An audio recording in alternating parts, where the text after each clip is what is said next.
Hello guys! Hello fire sign, Leo, Aries, Sagittarius. Welcome dito sa aking channel, Kapalaran 888. Welcome, welcome. Alamin natin kung anong messages, vibration, gabay, energy para sa inyong lahat.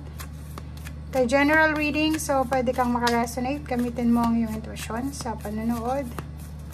Fire sign, Leo, Aries, Sagittarius. Adversity, balance, and acceptance.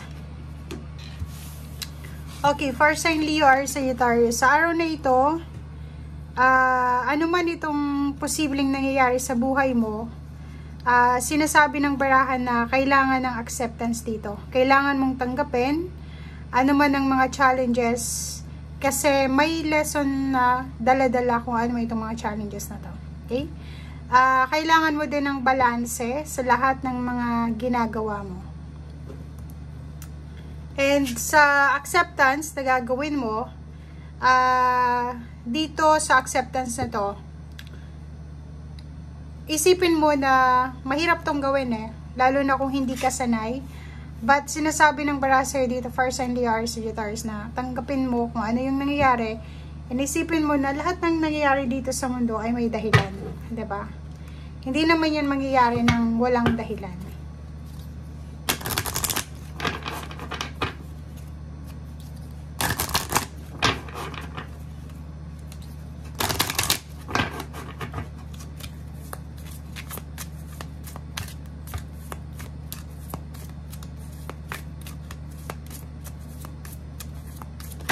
Oops. Okay, number 18, 9. Sinasabi ng baraha sa'yo dito na kung ano man itong ginagawa mo sa ngayon or pwedeng may mga pinaplano ka kasama ang pamilya mo, kasama yung team mo or kung mga kaibigan mo, kung sino man ito, ituloy mo lang kasi maganda to maganda yung pupuntahan or maganda yung resulta ng ginagawa mo sa ngayon or pinaplano mo sa ngayon. Okay? So, yung plano dito, yung parang sinasabi na cooperation, di ba? Kailangan ng kooperasyon, kailangan ng pagpaplano sa kung ano man dito.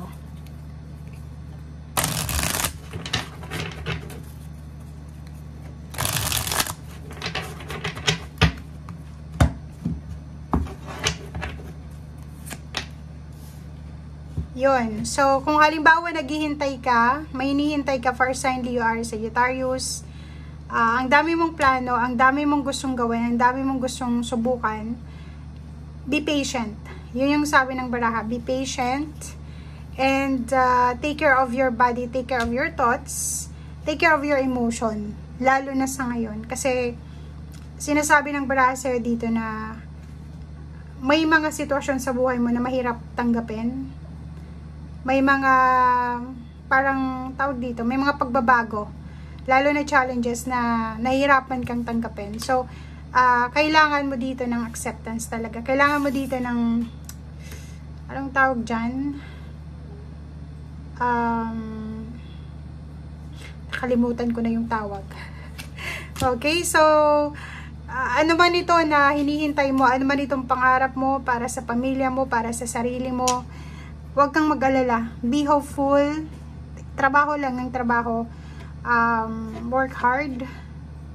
Gawin mo kung ano yung nararapat. Kasi parating na siya 'di ba? So, bakit kung kailan ka nandun na, 'di ba, sa peak, saka ka pa aatras. 'di ba? Malapit na, guys. Konting-konti na lang, 'di ba? Abot kamay mo na yung pangarap mo. May celebration dito na mangyayari. Pwedeng naghihintay ka ng pera, naghihintay ka ng promosyon, naghihintay ka ng relationship, ano man itong hinihintay mo, pwedeng good health, or kung ano pa man. Sinasabi ng baraha sa'yo dito na huwag kang ma-stress, huwag kang maging impatient. Okay? May paparating ditong pera, may paparating na offer ng work. It's either nasa long distance work, or nasa malapit lang. May iba sa inyo ditong naghihintay ng lump sum, diba? May iba naghihintay kung kailan matatapos yung pagpaplano nila, pagsisave nila para sa kasal, sa bahay, or sa kung ano pa man. Excited ka kasi may paparating na selebrasyon. Okay? Pwedeng iba sa inyo dito magta-travel pabalik sa kung saan kayo galing. Yun, di ba? Sobrang excitement. Excited yung iba para sa okasyon.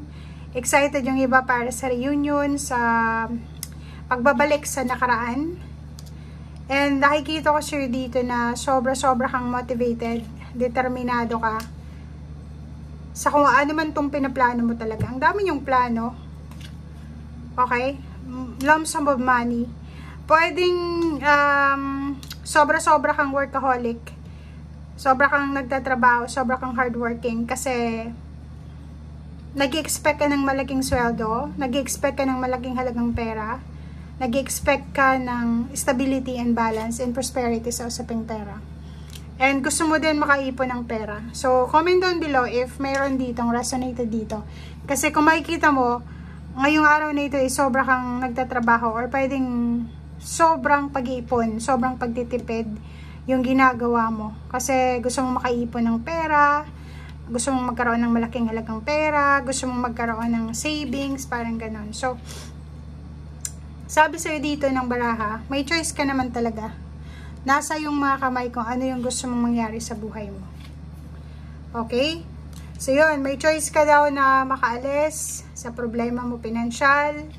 And may choice ka din na makatulong if ever mayroon kang pwedeng maitulong. And nakikita ko sure dito, naghihintay ka. May hinihintay ka eh. It's either message, it's either recommendation, clarification, pera, or iniisip mo or hinihintay mo kailan ba matatapos tong problema sa usaping relationship, problema sa pera, problema sa trabaho, sa career, or kano pa man. Gusto mo na ng freedom, diba? Gusto mong makaalis na sa lugar kung nasaan ka sa ngayon. Gusto mo nang matapos lahat para makuha mo na yung manifestation mo, diba? Yung mahawakan mo na yung pera na minimithi mo. Sa ngayon, parang iniisip mo, imposible pa. Pero yun na nga, imposible, pero working hard, with dedication, makukuha mo rin sa tamang panahon. Okay, ang daming balita dito, or pwedeng naghihintay ka ng balita dito. Kung ikaw ay naghihintay ng balita, chismis, or kung ano man tong hinihintay mo, posibleng magbigay ito sa'yo ng saya, 'di ba? So, naghihintay ka ng balita kasi parang ito yung balita na pwedeng magbigay sa'yo ng saya or lungkot. And sa ngayon, siguro, wala ka munang makikita or maririnig na balita. Kasi ang gagawin mo sa ngayon is busy ka. Busy ka sa trabaho, busy ka sa ginagawa mo, wala kang oras sa kung ano man ang negativity.